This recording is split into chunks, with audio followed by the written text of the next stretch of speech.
Credibility గురించి మాట్లాడే అర్హత సీఎం చంద్రబాబుకు లేదని మాజీ మంత్రి కురసాల కన్నబాబు ఆగ్రహం వ్యక్తం చేశారు. హామీలిచ్చి తప్పడమే బాబుకున్న క్రెడిబిలిటీ అని, ఎవరి క్రెడిబిలిటీ ఎంతో ప్రజలందరికీ తెలుసని తేల్చి చెప్పారు.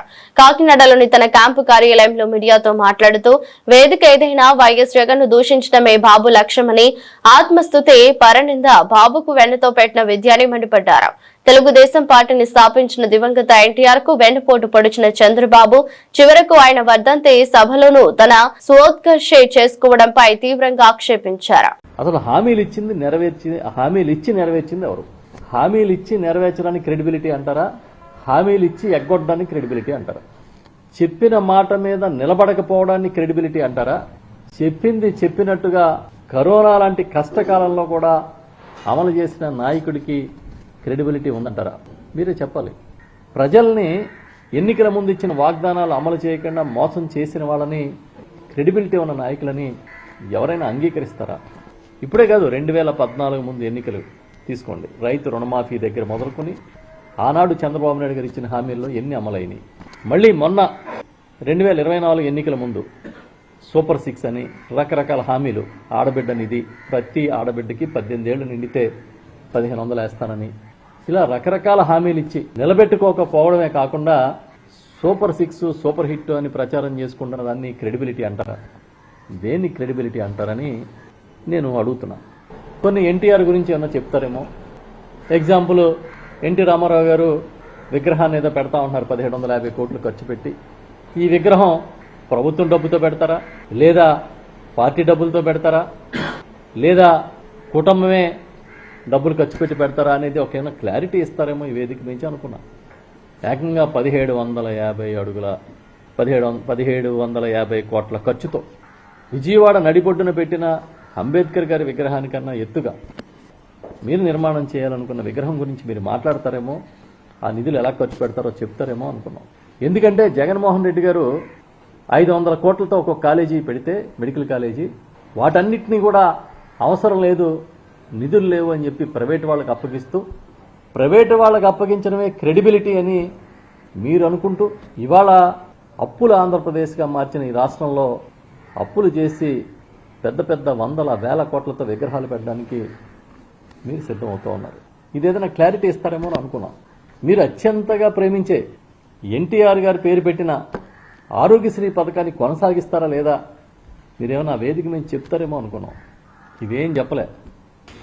ఈ రాష్ట్రంలో పప్పు బెల్లాల కన్నా చౌకగా భూముల్ని ప్రైవేటు వారికి, కార్పొరేట్ కంపెనీలకి దోచిపెడుతున్నది చంద్రబాబు నాయుడు గారు, అవునా కాదా? ఎందుకు మీకు లులు మీద ప్రేమ? విశాఖపట్నంలోని, విజయవాడలోని వేల కోట్లు ఖర్చు అయ్యాయి, వేల కోట్ల విలువయ్యే భూముల్ని ఎందుకు మీరు లులుకి పప్పు బెల్లాలాగా తిరిగి ఇచ్చేస్తా ఉన్నారు?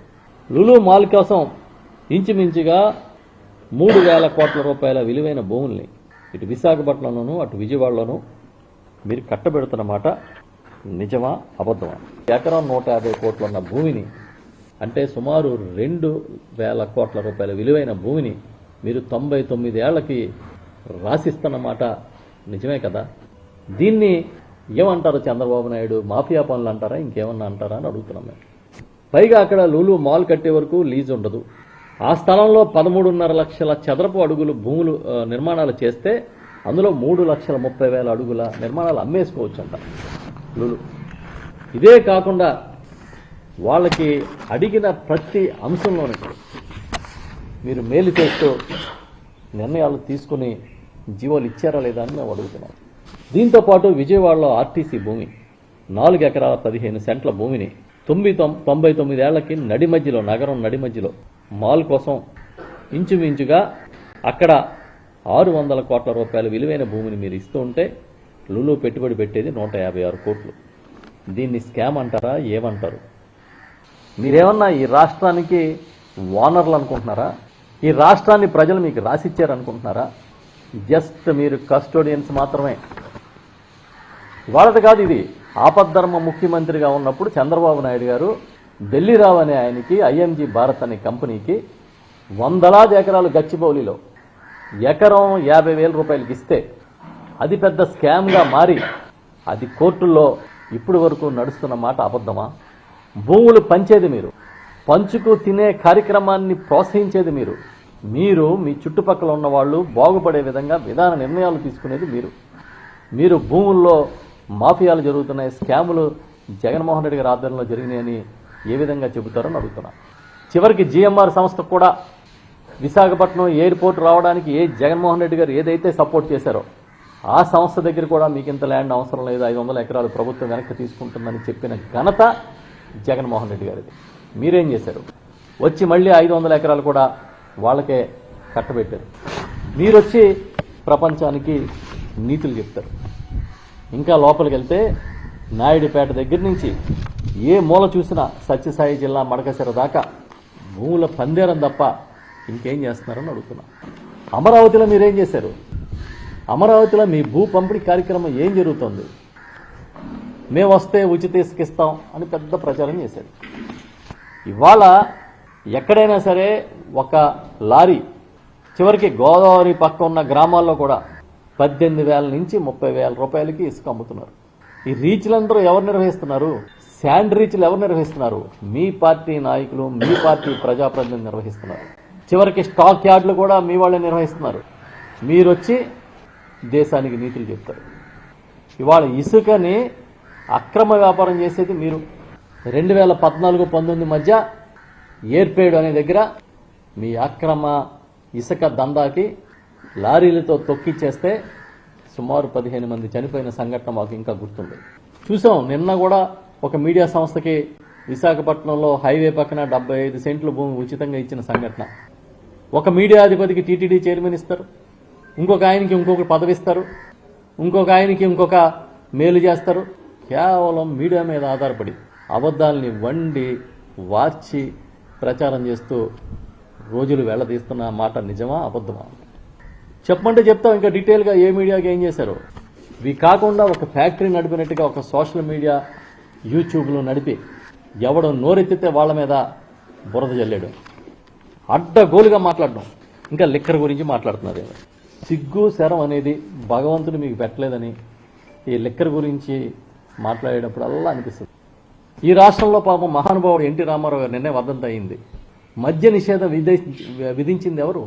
ఈ రాష్ట్రంలో మద్య నిషేధాన్ని విధించిన ఎన్టీ రామారావు గారు ఆయన్ని గద్దె దింపి ఆయన్ని సీఎంగా పదవీచ్యుతుడిని చేసిన కొద్ది రోజులకే ఈ రాష్ట్రంలో మళ్లీ మద్య నిషేధాన్ని ఎత్తేసి మద్యాన్ని ఏరులై పారించిన ఆనాటి పరిపాలన దక్షుడెవరు అని అడుగుతున్నాం మేము.